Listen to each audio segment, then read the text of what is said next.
Hey everyone, welcome back to the channel, where today I am going to give you my thoughts on the Kar-Re, Type 5 Kar-Re Tier 8 Premium Tank Destroyer.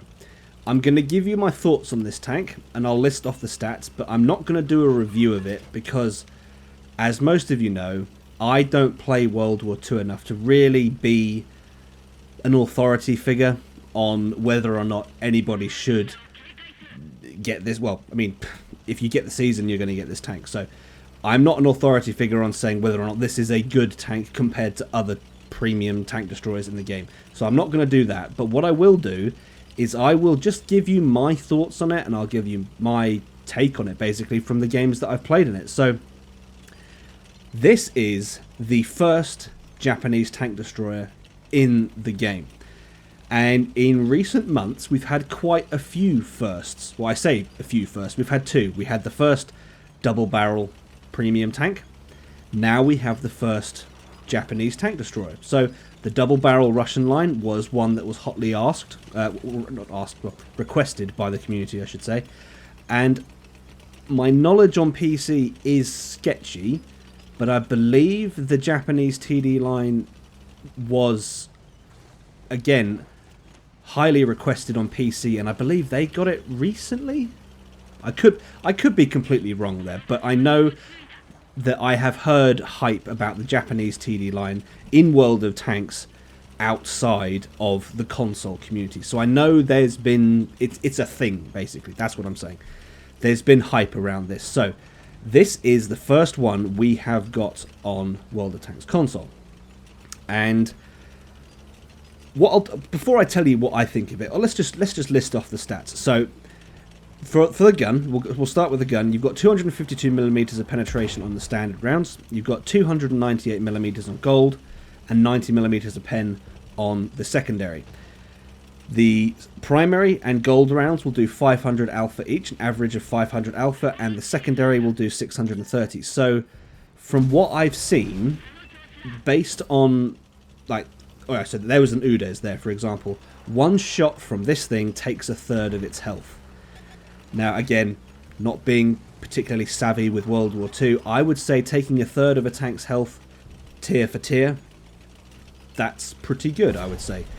And I think this gun does hit pretty hard. And I'm thinking that as well, because when you have a decent game in this thing, you do end up quite high up the scoreboard. So I'm assuming that this alpha is pretty good for tier 8. It's got 1250 hit points, which, you know, it is what it is. I don't know if that's good or bad.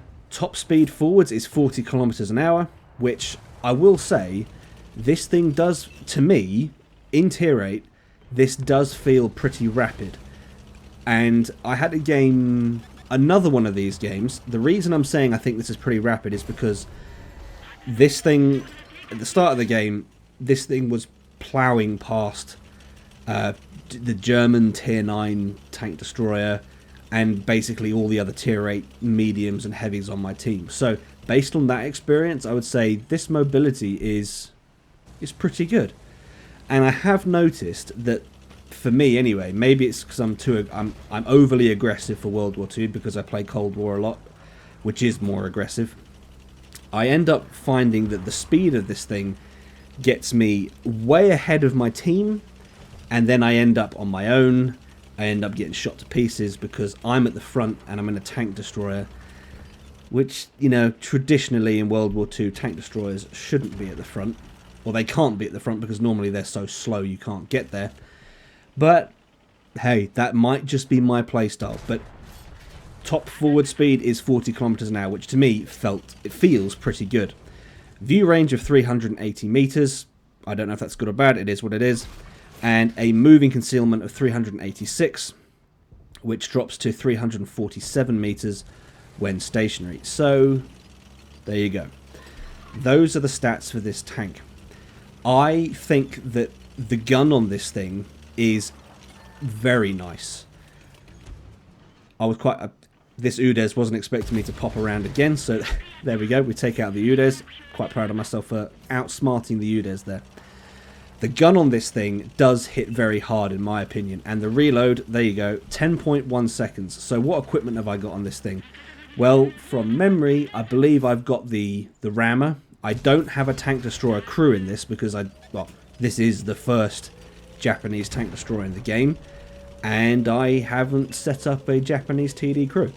So I have slapped a medium crew into this, so I don't have the sort of concealment build that you would normally have for a tank destroyer.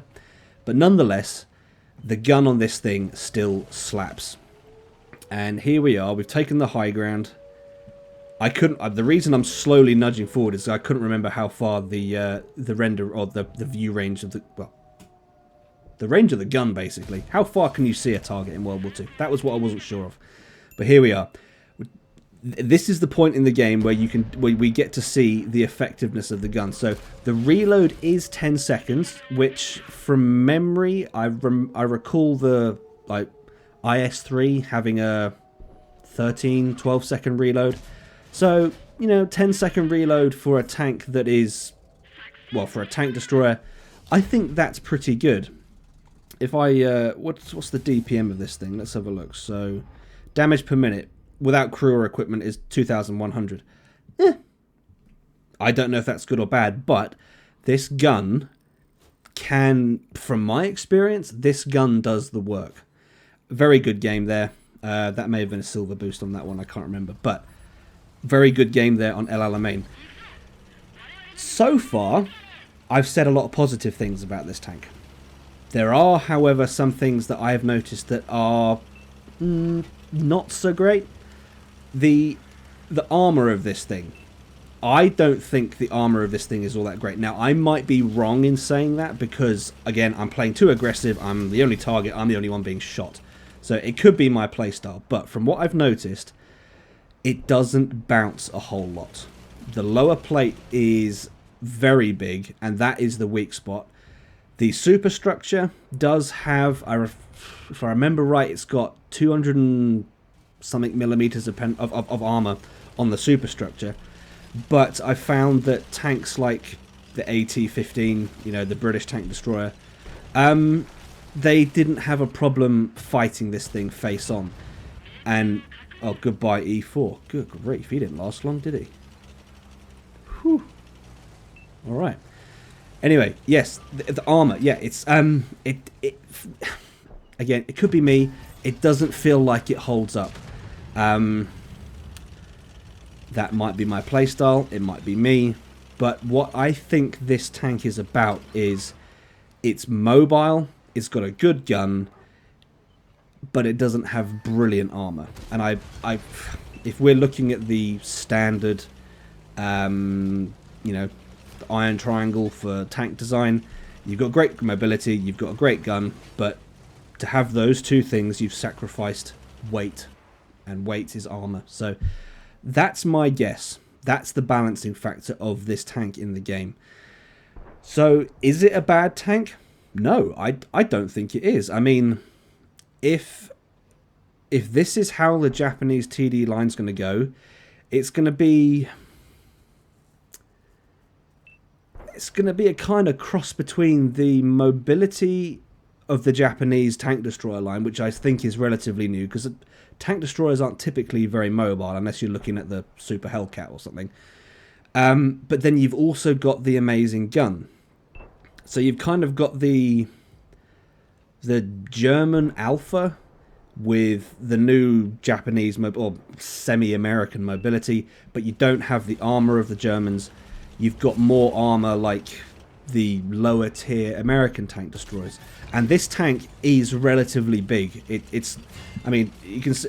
Okay, talking about bouncing shots, I bounced a shot from the Huntsman there, but I'm assuming that hit at an angle on the superstructure because that is the strongest, that is the thickest armor. So it's also, this is a new tank.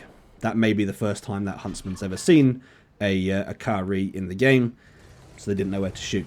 That is also possible. But as you can see, I'm sitting next to this Waffle E100. It's not as big as the Waffle E100, but it's not small. This is not an easily concealed vehicle. So yeah, I don't think it's bad, but I do think it has a unique playstyle that will require us to adjust how we play. And we take a shot from the Jaegeru there, and we're dead. So, yeah, there we go, guys. That is all I've got for this one. Those are my thoughts on the Kari. So, if you would like me to cover more World War II content, then let me know in the comments. But that is all I've got for this one, guys. So, thank you all for watching. If you've enjoyed this video, please leave it a like. If not, a dislike. Subscribe if you haven't already. And I'll see you in the next one.